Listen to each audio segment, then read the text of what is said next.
O camiño é un elemento dinamizador desta bisbarra bueno, nós estamos xa case ao final do camiño, estamos moi preto de Fisterra e bueno, significa moito para nós porque estamos en un sitio bastante privilexiado e importante para o camiño, non? Estamos xa casi no final.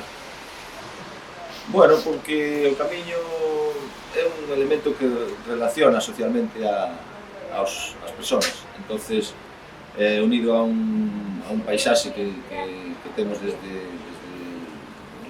Roncesvalles, por exemplo, hasta aquí, hasta Galicia, pois é un elemento que apetece facer, non? Bueno, pois temos boa gastronomía, temos paisaxe que, bueno, que últimamente se está deteriorando bastante por culpa das grandes plantacións de eucaliptos aquí en Galicia, sobre todo no camiño, entonces isto tamén deteriora un poquinho a dinámica paisaxística do camiño de Santiago. É unha pena que se sigan permitindo este tipo de planificacións forestales. Por suposto humano, porque o que xa falamos antes, non relaciona a xente, conoces outras xentes, outras persoas que che falan de outros povos, de outras vidas, de outras nacións, de outros países, non? Despois, económicamente, claro que beneficia, sobre todo a hostelería e o pequeno negocio. Aquí en Corcubión, son un pouco unha vila pequena, os peregrinos cada vez paran máis aquí e deixan cartos tamén. Entonces, é un elemento moi importante para o Corcubión. Estamos no medio do camiño, aquí mismo pasa por aquí, pasa o camiño de Santiago. Pois moito contacto non temos. A ver, eles veñen aquí, paran, durmen, non?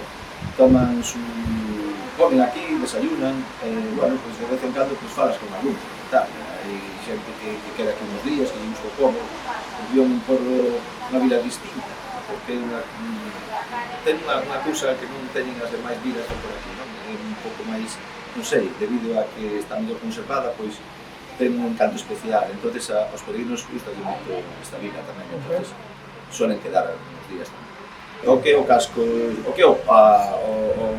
urbano de Corcubión, o que acabamos de dicir antes, que é unha vila peculiar, non? E logo tamén podían visitar o faro Cabo Fé, tamén, que é moi bonito, ten unha vista panorámica de toda a bahía de Fisterra, de toda a ría de Corcubión, toda esta zona de Redonda, das parroquias que temos aquí, que son dos parroquias, non? Todo o que é o concello pequeno. En realidade todo o concello é interesante, non? O Corcubión sempre foi unha vila que creciu a base do mar, non?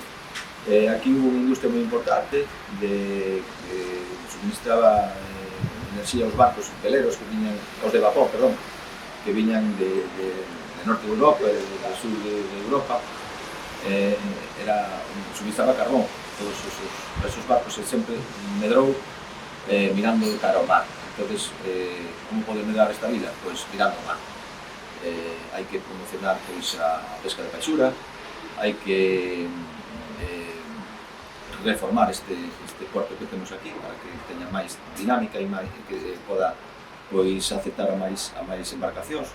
E logo está tamén o monte. O monte está desaproveitado, polo que dixemos antes, un pueblo que está cheo de eucaliptos, a xente non traballa a terra, non hai espacio, entonces por aí tamén se podía medrar, quitando estas plantacións, traballando o campo, intentando fixar a población sobre todo xove, para que poda quedar aquí, non teña que ir ás cidades, que tampouco ofrecen moita calidade de vida últimamente. A ver, o impacto que ten no medio ambiente corcubianés é pouco, non?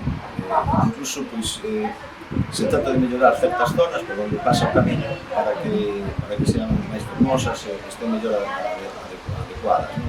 Entonces, si traballamos niso, sería positivo, claro.